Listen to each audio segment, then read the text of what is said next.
Praise the Lord. सबको जय मसीह की। कैसे हैं आप लोग? आज का दिन दिए परमेश्वर ने, बहुत बहुत धन्यवाद देते हैं, उनकी तारीफ और महिमा करते हैं। आज उपवास प्रार्थना फास्टिंग प्रेयर है। जब भवन में जाते हैं, जब घर पे प्रार्थना करते हैं, उपवास करते हैं, परमेश्वर आशीष देते हैं। परमेश्वर हमें छोड़ते नहीं और हमारी अगुवाई करते हैं। वचन के लिए प्रार्थना करेंगे। महान अनुग्रहकारी पिता परमेश्वर दयालु, हे सर्वशक्तिमान, राजा महाराजा, आप जैसा कोई नहीं मेरे यीशु मसीह। प्रभु जी, वचन पढ़ते हैं, आप सिखाएं समझाएं, प्रत्येक जन को आपके हाथों में सौंपता हूँ। प्रभु जी, सबसे महिमा ले, बड़े बड़े कार्य करें। Holi spirit, thank you Jesus. सारा गौरव आदर महिमा आपको देते हैं। आपने प्रार्थना सुना, उद्धार करता यीशु मसीह के नाम से मांगते हैं, आमीन।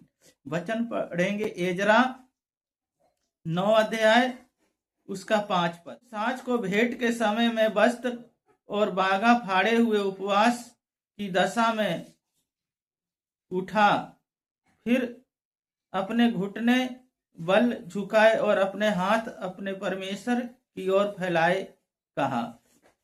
इस वचन को पढ़े जाने को परमेश्वर आशीष दें। परमेश्वर के सम्मुख उपवास, पहली बात उपवास करना। जब हम उपवास करते हैं तो अपनी इच्छा और अपनी योजनाओं को परमेश्वर को बताते हैं। जब अपनी इच्छा और अपनी योजना परमेश्वर को बताते हैं तो परमेश्वर हमारे सुन के, और हमारी उपवास को जब हम करते हैं तो परमेश्वर हमें एक नया रास्ता देते हैं। क्योंकि जब सारे रास्ते बंद होते हैं तो यहाँ क्या है, जो एजरा थे, ये इजरायलियों के अगुआ थे।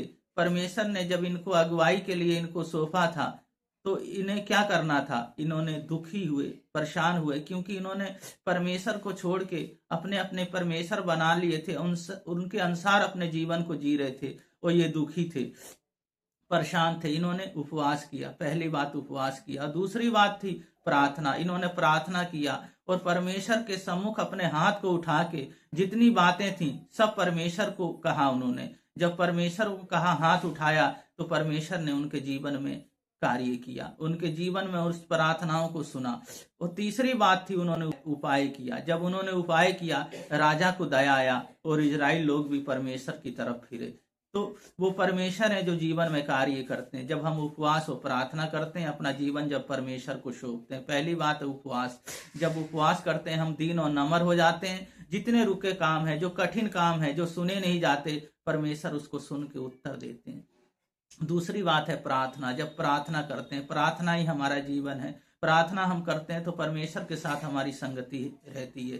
तीसरा, वो उपाय करते हैं। चाहे कोई सा भी काम है बंद हो गया, परमेश्वर वहां भी उपाय करते हैं और वो काम खुलता है। प्रार्थना करेंगे, अपने हाथ स्थानों में रख ले। महान अनुग्रहकारी पिता परमेश्वर, बहन भाइयों को आपके हाथों में सौंपता हूँ, बच्चों को आपके लहू में ढकता हूँ। प्रभु जी, ये आपके हैं। प्रभु जी, होने दे कार्य। आपका वचन कहता तुम उपवास करो, प्रार्थना करो, और आपका वचन कहता है मैं उपाय करूंगा। तो आप उपाय करने वाले हैं, तो प्रभु जी होने दे उपाय। आपका उपाय प्रभु जी इनके जीवन में होने पाए। प्रभु जी रोजगार, बिजनेस, प्रभु जी मैरिज होना, अच्छा पार्टनर दे। जिनको वीकनेस है प्रभु जी, जिनको घबराहट है, यीशु मसीह आपके नाम से चले जाओ और आपका अभिषेक और आपकी आत्मा और पवित्र आत्मा आग आ जाए। क्योंकि आप जैसा कोई नहीं। आपने प्रार्थना सुना, आपका वचन कहता सारी चिंता मुझ पे डाल दो। तो प्रभु जी, इनको सारी चिंताओं को आप ले ले मेरे पिता, और आपने प्रभु जी ले लिया है। आपके नाम को धन्यवाद देते, पिता पुत्र और पवित्र आत्मा के नाम पे आशीषित करते हैं। सारा गौरव आदर महिमा आपको देते हैं। आपने प्रार्थना सुना,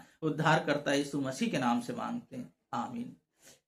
उपवास और प्रार्थना है जो हमारे जीवन में एक नई योजनाओं को लेके आता है। शैतान के जितनी उसकी योजनाएं हैं सब खत्म होती है। परमेश्वर की योजनाएं हमारे जीवन में रहती है। तो इसलिए हमें क्या करना है? उपवास प्रार्थना करना है। परमेश्वर आप लोगों को बहुत बहुत आशीष दें। सबको जय मसीह की।